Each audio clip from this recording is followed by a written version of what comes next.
नमस्कार।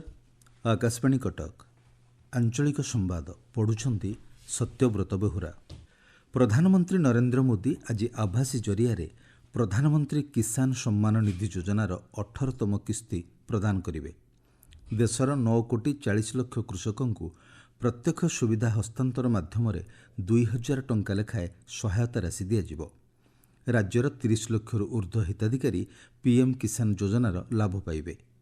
सूचना अनुसार वर्तमान सुधा 11 कोटी अधिक कृषकों बैंक खाता को केंद्र सरकार एही योजना 3,25,000 कोटी अधिक टंका देइछंती। पीएम किसान किस्ती बंटन लगी जिला स्तर में स्वतंत्र कार्यक्रम मान आयोजन करा जाइछि। मुख्यमंत्री मोहन चरण माझी आज भुवनेश्वर कलिंग स्टेडियम रे 16,009 जन कनिष्ठ शिक्षकों को नियुक्ति पत्र प्रदान करेंगे।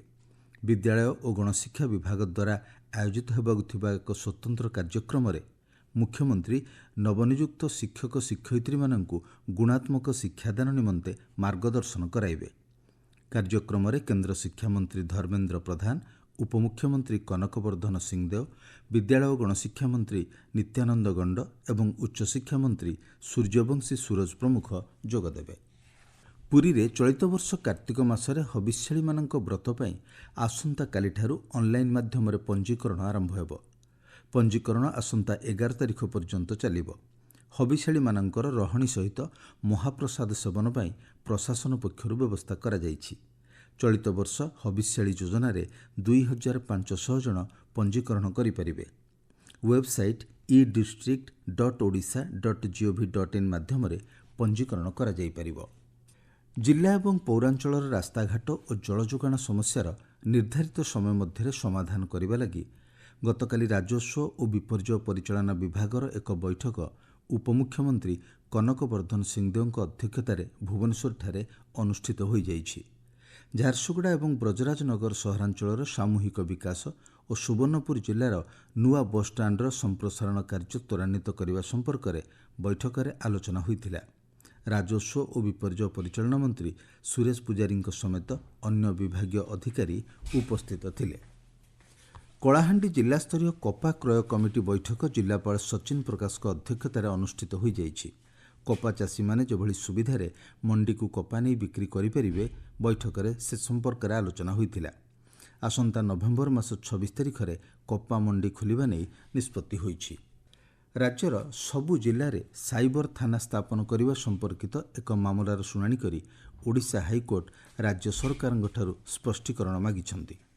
वर्तमान राज्यर 30 जिला 14टी साइबर थाना कार्य करुछि। अधिक साइबर थाना खोलिबा पई राज्य सरकार की योजना करुछंती तार तथ्य देबा पई हाईकोर्ट कहिछंती। पंचायतीराज विभागर स्वतंत्र शासन सचिव पूनम तापस कुमार 3 दिनिया भद्रक जिला गस्तरे जाई सेठारे चलिथिबा विभिन्न प्रकल्पर अनुध्यान करिछंती। प्रकल्प कार्यगुड़िक निर्धारित समय मध्य शेष करने लगी विभागीय अधिकारी माननकु से निर्देश दैछंती। भुवनेश्वर जीवविज्ञान प्रतिष्ठान रे तृतीय जीवविज्ञान स्टार्टअप शिखर सम्मेलन तृतीय संस्करण उद्घाटित होइछि। सम्मेलन में केंद्र जैव प्रजुक्ति विद्या विभाग सचिव professor doctor Rajesh S Gokhale कहते 2030 मसीहा सुधा भारतीय अर्थव्यवस्था रे जैव प्रजुक्ति विद्या 4-6% योगदान करिबो। सम्मेलन में जैव आधारित 5टी विषयवस्तु उपरे आलोचना होइछि। कंधमाल जिला कोटेगड़ ब्लॉक अंतर्गत कानिबारू और सिंधिबाली ग्राम में देखा देइथिबा डायरिया स्थिति नियंत्रणाधीन रहिछि। सूचना अनुसार डाक्तर और स्वास्थ्यकर्मी माने ग्राम को जाई रोगी मानकु चिकित्सा और औषध जोगाई देउथिबा स्वास्थ्य परिवार कल्याण विभाग पक्षरु कुहा जाइछि। संपृक्त ग्राम दुईटिरु जल और मल नमूना संग्रह करी परीक्षा पई पठा जाइछि। मध्यप्राच्य युद्ध स्थिति और अस्थिरता देखा देइथिबा जोगु बॉम्बे स्टॉक एक्सचेंज और नेशनल स्टॉक एक्सचेंज रे गत 5 दिन मध्य निवेशक माने 16 लाख कोटी टंका हराइछंती। गत 5 दिन मध्य Bombay stock exchange Sensex 4,148 point ह्रास पाइछि। अन्य पक्षरे भारतर वैदेशिक मुद्रा भंडार वर्तमान सर्वकालीन सर्वाधिक परिमाणर वैदेशिक मुद्रा गच्छित करिपारिछि।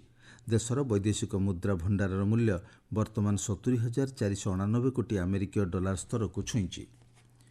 उत्तर बंगोपसागर और एहार पार्श्ववर्ती अंचल सृष्ट लघुचाप ओडिशा को विशेष भाव में प्रभाव पकाइब नाही बोली पाणीपाग विभाग पक्षर अनुमान करा जाइछि। ଲଘୁଚାପ ଯୋଗୁଁ ଆସନ୍ତା ସୋମବାର ପର୍ଯ୍ୟନ୍ତ ରାଜ୍ୟର କେତେକ ସ୍ଥାନରେ ସାମାନ୍ୟ ବର୍ଷା ହୋଇପାରେ। ଉତ୍ତର ଓ ଦକ୍ଷିଣ ଉପକୂଳ ଓଡ଼ିଶାର ଗୋଟିଏ ଦୁଇଟି ସ୍ଥାନ ସହ ମାଲକାନଗିରି, କୋରାପୁଟ, ରାୟଗଡ଼ା, ନବରଙ୍ଗପୁର ଆଦି ଜିଲ୍ଲାର କେତେକ ସ୍ଥାନରେ ଆଜି ବର୍ଷା ହେବାର ସମ୍ଭାବନା ଥିବା ପାଣିପାଗ କେନ୍ଦ୍ର ପକ୍ଷରୁ ପୂର୍ବାନୁମାନ କରାଯାଇଛି। ଆଞ୍ଚଳିକ ସମ୍ବାଦ ବର୍ତ୍ତମାନ ପାଇଁ ଏତିକି। ପରବର୍ତ୍ତୀ ଆଞ୍ଚଳିକ ସମ୍ବାଦ ଶୁଣିପାରିବେ ଅପରାହ୍ନ 2ଟା 32 ମିନିଟ୍ରେ।